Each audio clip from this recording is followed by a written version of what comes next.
Selamat pagi anak-anak. Oke, sebelum mulai pelajaran kita hari ini, marilah kita membuka dengan doa. Marilah siapkan hati kita untuk berdoa, doa menurut agama dan kepercayaan kita masing-masing. Doa dimulai. Doa selesai. Oke anak-anak, ada yang tidak hadir hari ini? Oke, bagus sekali karena kalian sudah hadir semua. Oke, karena materi kita kemarin tentang sistem pencernaan sudah selesai, sekarang kita memasuki materi sistem peredaran darah. Hari ini kita akan mempelajari materi sistem peredaran darah anak-anak. Anak-anak, kalian tahu ini gambar apa? Ini adalah gambar darah kita dalam tubuh. Nah, kenapa seperti ini? Kayak pil-pil gitu. Ini karena kita melihatnya dengan menggunakan mikroskop. Kalau dilihat langsung itu kita melihatnya kayak cairan biasa aja gitu. Nah, kita tentu sudah pernah melihat darah. Darah kita berwarna merah. Apa sebenarnya fungsi darah di dalam tubuh kita dan apa yang membuat darah kita mengalir ke seluruh tubuh? Nah, anak-anak, sebentar saya akan menjelaskan fungsi darah di dalam tubuh kita dan apa yang membuat darah kita mengalir ke seluruh tubuh. Nah, yang pertama ini adalah fungsi darah. Darah merupakan jaringan tubuh yang memiliki fungsi yang sangat penting untuk kelangsungan hidup kita. Nah, fungsi yang pertama yaitu mengangkut oksigen atau O2 dari paru-paru ke seluruh tubuh. Nah, itu yang fungsi yang pertama anak-anak. Sekarang yang kedua, mengangkut sari-sari makanan. Yang ketiga, mengangkut sisa-sisa metabolisme. Yang keempat, berperan dalam pembekuan darah. Yang kelima, menjaga keseimbangan suhu tubuh. Nah, yang kedua ini adalah alat peredaran darah kita. Alat peredaran darah pada manusia terdiri dari jantung dan pembuluh darah. Nah, ini adalah gambar jantung. Nah, jantung memiliki bagian-bagian di dalamnya juga, yaitu yang bagian kanan yaitu atrium kanan, yang di bagian kiri anak panah pertama yaitu atrium kiri, yang anak panah kedua itu kita melihat anak panahnya yaitu ketika jantung istirahat, katup anteroventrikel terbuka. Nah, yang anak panah ketiga yaitu katup stimularis tertutup pada diastol dan sistol. Jantung manusia terdiri dari 4 ruang, yaitu serambi kanan, serambi kiri, bilik kanan, dan bilik kiri. Nah, serambi kanan menerima darah dari seluruh tubuh, sedangkan serambi kiri menerima darah dari paru-paru. Nah, bilik kanan memompa darah ke paru-paru, sedangkan bilik kiri memompa darah ke seluruh tubuh.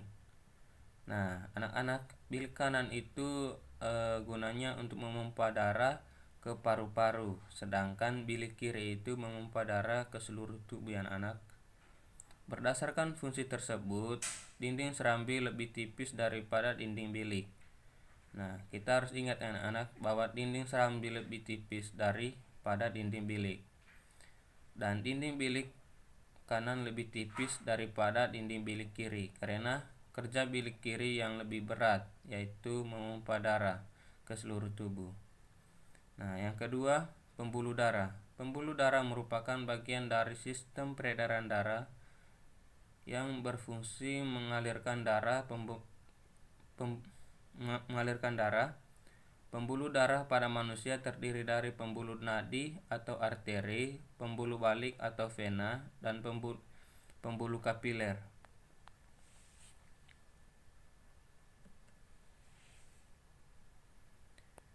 Fungsi pembuluh darah arteri yaitu membawa darah kaya oksigen dari jantung ke seluruh tubuh. Darah dipompa keluar dari jantung melalui aorta. Aorta ini kemudian bercabang menjadi struktur yang lebih kecil atau arteri yang menyebar ke seluruh tubuh. Ketika jantung memompa darah, dinding otot arteri akan mengembang sehingga terisi darah.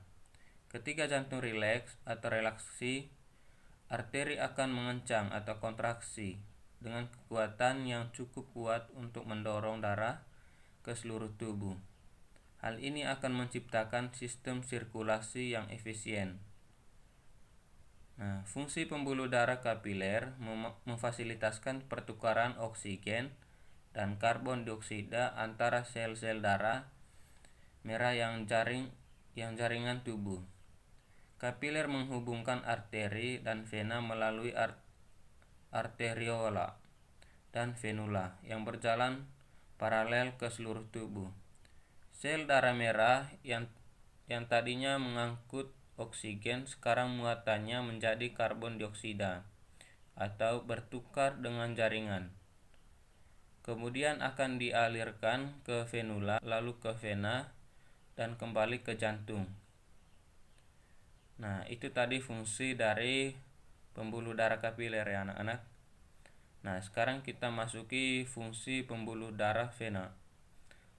Membawa darah yang kaya karbon dioksida atau CO2 kembali ke jantung setelah darah terdekonsigenasi dilewatkan pada kapiler, bergerak ke vena terkecil yang disebut venula, kemudian ke vena besar.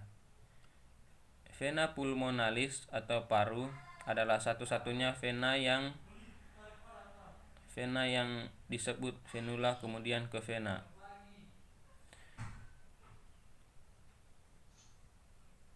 Vena pulmonalis atau paru-paru adalah satu-satunya vena yang membawa darah kaya oksigen, berfungsi membawa darah dari paru-paru ke antrium kiri jantung. Nah, anak-anak, ini adalah gambar sistem peredaran darah dalam tubuh kita.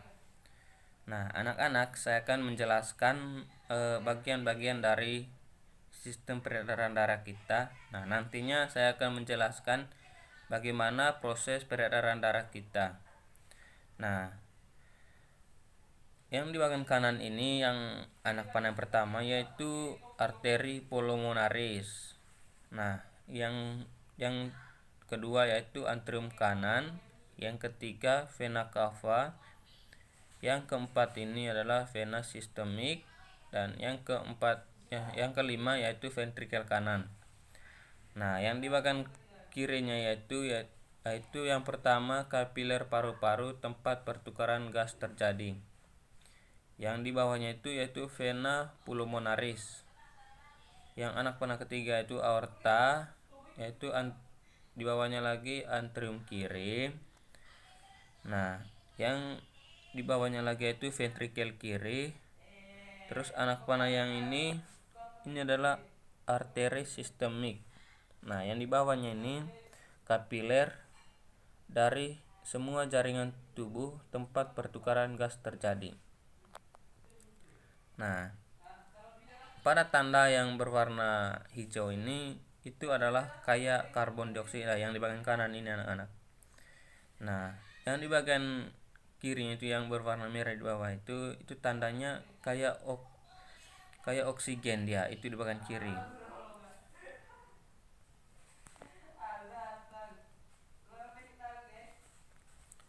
Nah, sistem peredaran darah ganda. Nah, anak-anak, ini adalah sistem peredaran darah ganda. Nanti saya akan menjelaskan bagaimana proses cara bekerjanya mereka itu nanti. Nah, sistem peredaran darah pada manusia disebut sistem peredaran darah ganda karena melalui jantung 2 kali. Sistem peredaran darah ganda dibedakan menjadi 2, yaitu yang pertama ini anak-anak yaitu peredaran darah besar. Peredaran darah besar ini dia mulai dari bilik kiri terus ke seluruh tubuh, dari seluruh tubuh terus ke serambi kanan. Nah, sekarang yang keduanya yang di bawahnya itu peredaran darah kecil. Nah, peredaran darah kecil anak-anak memiliki bagiannya juga yaitu bilik kanan terus ke paru-paru, dari paru-paru ke serambi kiri.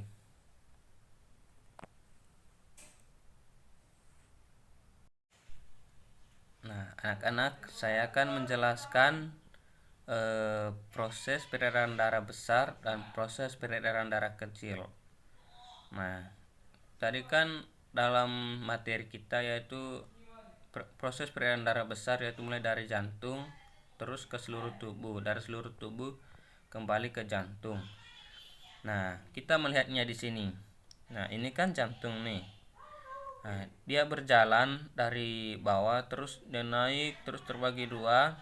Nah, dia berjalan ini ke seluruh tubuh, ada yang ke atas dan ada yang ke bawah. Nah, dari seluruh tubuh, ketika dia sudah melewati seluruh tubuhnya kita, dia akan kembali ke jantung. Nah, seperti yang ditulis tadi, dia nih dari jantung terus ke seluruh tubuh, dari seluruh tubuh kembali ke jantung. Nah, sekarang peredaran darah kecil.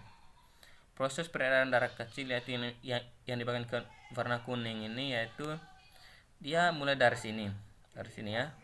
Dia berjalan terus terbagi dua. Nah, ada yang ke bagian kanan yaitu paru ya, ke paru-paru bagian kanan. Ada yang ke paru-paru bagian kiri. Nah, ketika dia sudah melewati paru-paru, dia akan kembali ke jantung seperti yang dijelaskan di atasnya tadi ya. Nah, seperti itu proses peredaran darah kita, anak. Nah, ini harus kalian ingat terus karena ini sangat penting untuk pembelajaran berikutnya juga. Nah, sampai di situ aja materi kita, anak-anak. Nah, di sini saya akan memberikan tugas kelompok kepada kalian. Nantinya kalian harus presentasikan di depan. Usahakan setiap kelompok harus siap ya, anak-anak. Nah, tugas kalian yaitu tulislah bagian-bagian sistem peredaran darah sesuai dengan anak panah pada gambar di bawah ini. Nah, anak-anak, nantinya kalian harus memberikan nama, arah petunjuk anak panahnya itu apa namanya. Sudah itu jelaskan proses peredaran darahnya. Nanti kalian harus menjelaskan proses peredaran darah besarnya itu bagaimana, proses peredaran darah kecilnya bagaimana. Nah, sampai di sini aja materi kita, anak-anak. Oke, anak-anak, karena pelajaran kita hari ini sudah selesai, saya berharap anak-anak semua bisa lebih giat lagi untuk belajar supaya lebih paham untuk materi-materi untuk kedepannya. Karena materi sistem peredaran darah ini sangat penting bagi kita karena mungkin sudah tamat SMP nanti masuk SMA pasti kalian berhadapan dengan materi seperti ini juga, begitu juga sampai kuliahnya nanti. Saya berharap kalian harus terus belajar supaya kalian lebih paham tentang materi tentang sistem peredaran darah dan materi lainnya. Nah, anak-anak, karena materi kita hari ini sudah selesai, marilah kita menutup dengan doa. Marilah kita berdoa sesuai agama dan kepercayaan kita masing-masing. Doa dimulai. Doa selesai. Terima kasih.